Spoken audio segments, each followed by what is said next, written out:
Ooh, y'all. Susan in HR is shaking. Shaking just like this wig.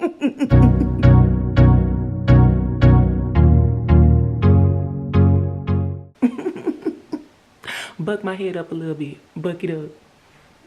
Buck it up. Buck it up. Okay, guys. Hello, hello, hello. Welcome back to my channel, guys. This is Beauty by Bam. Thank you so much for joining me here on my channel this week. Don't forget to like this video, comment, share, subscribe, all that good stuff. Now let's get into it. Last week I hit y'all with a super bright, super neon wig, which of course is fun for the weekend, summertime, act up season, all that good stuff. But for my ladies out there who work that 9 to 5, work that corporate job, have to go into work and be presentable, and you don't work at Grooves or the strip club or as a bottle girl, you gotta have appropriate hair. And so that's what this video is all about, is showing you how to put together a work wig from start to finish. Here I am using 3 bundles of 14-inch straight hair from her imports and a 12-inch lace closure, as you can see. This hair is really, really good.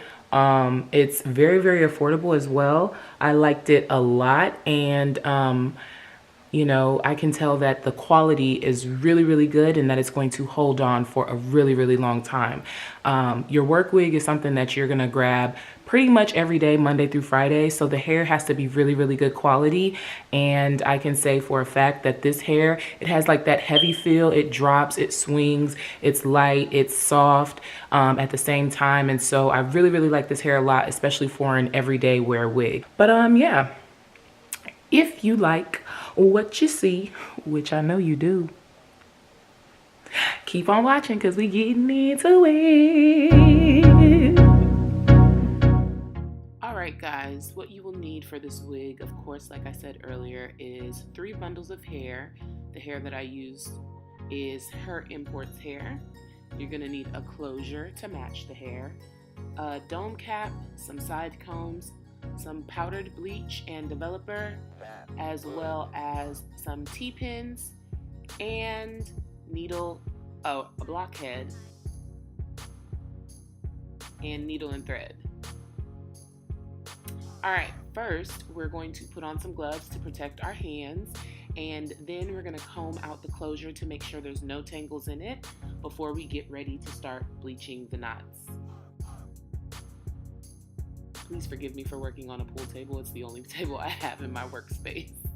Now we're going to empty about half of the BW bleach into a mixing bowl and a very little amount of the developer. I'm using a 30 volume developer, and we're going to mix it until it's very, very pasty and thick. We want it very thick so that it doesn't seep through the closure and bleach the actual hair.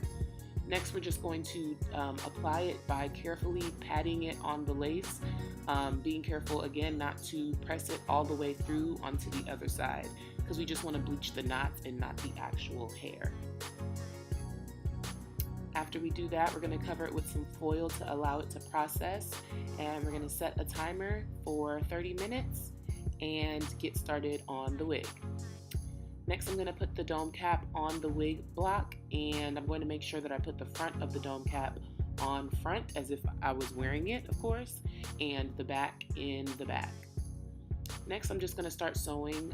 If you have different layered bundles, you can put your longest layer at the back if you're going for a longer layered look, and you can put your shortest layer on top. I have all 3 of the same bundles, so I'm just going to start sewing. I'm going to try to be productive while that closure is processing.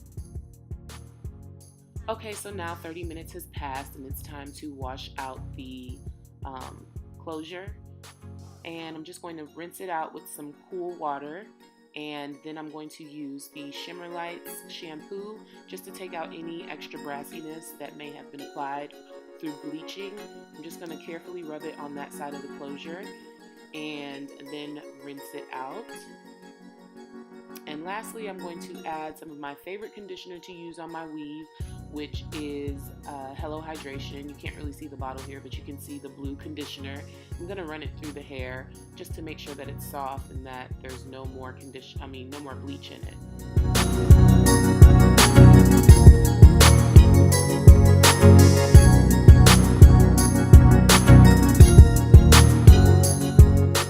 Next, we're getting back to the wig, and this is what it looks like after I sewed in one whole bundle. Now we're going to get into putting the closure on, and this is what the closure looks like with the bleached knots. Looks very scalp-like, which is the look that we're going for. Next, we're going to T-pin the closure down onto the blockhead, and I'm going to do it in all four corners, and I'm going to make sure that I stretch it out and make sure it's very taut when I pin it down so that there's no lumps and bumps in the closure by the time I'm finished sewing it down.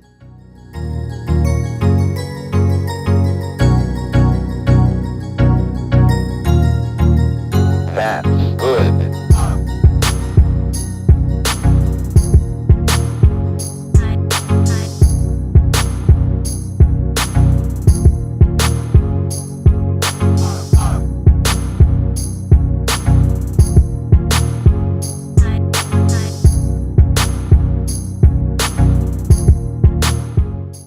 Now that the closure is pinned down, I'm going to put the hair out of the way by putting it in a bun, and then I'm going to get ready to start sewing down the closure.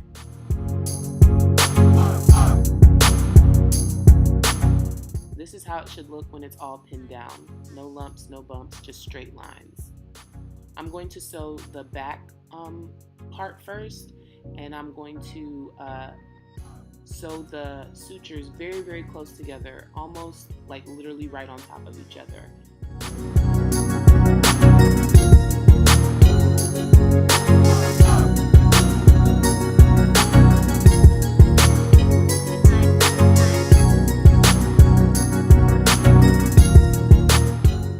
And this is how it should look when you're done. Literally, it looks like a straight line.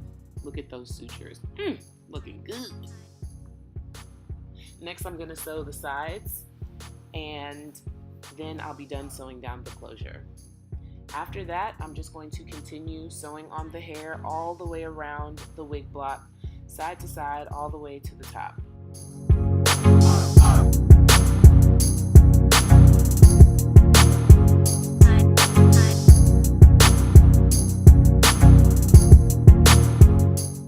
This is how the wig should look whenever you're done sewing in all the bundles. I actually only used about 2.5 bundles, but this is what it looks like when it's all done.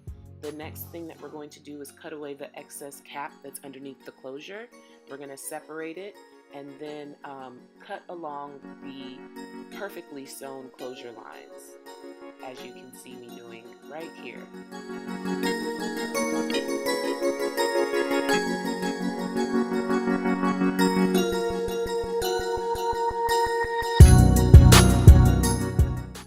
Next, we're going to get into styling the wig, and the first thing I'm going to do is chop off the ends. I want a really cute shoulder length bob, so I'm just going to use some shears to cut the ends and make sure that it's straight. Then I'm going to go in and define the part. I'm going to first apply some heat protectant and then use a very small hot comb to press down the hair and make sure that the part is visible and is flat.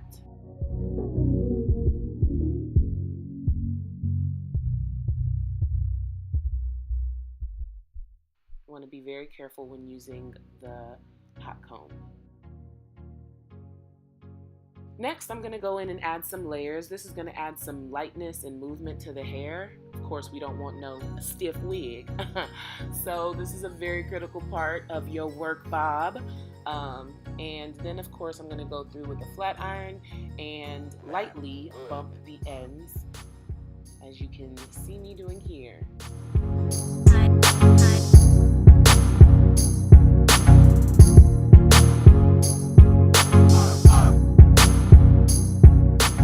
And this is what the wig should look like when you're all done.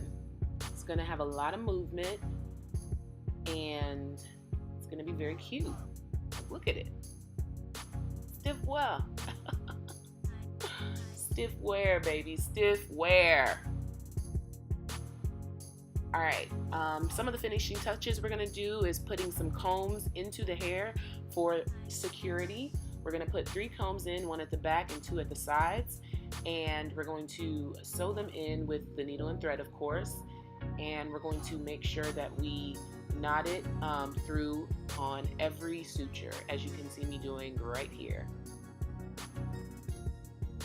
And this is what it should look like when you're done with 1 comb. Now for extra security, you can add an elastic band. I don't typically put both an elastic band and side combs, but if you do, you can add it to the top of the wig right next to the lace, and you're gonna sew it onto the cap and not the lace so that it doesn't tug at the lace and ruin it. But you're gonna sew it on either sides and measure it to your head about how large you would want it. And the finishing touch, the last thing that we're going to do is to cut off the lace, the excess lace. And after that, you have a gorgeous work wig, girl. They gonna be mad at you at work, girl. Thank you guys so much for watching my video, and make sure that you tune in next week for another one.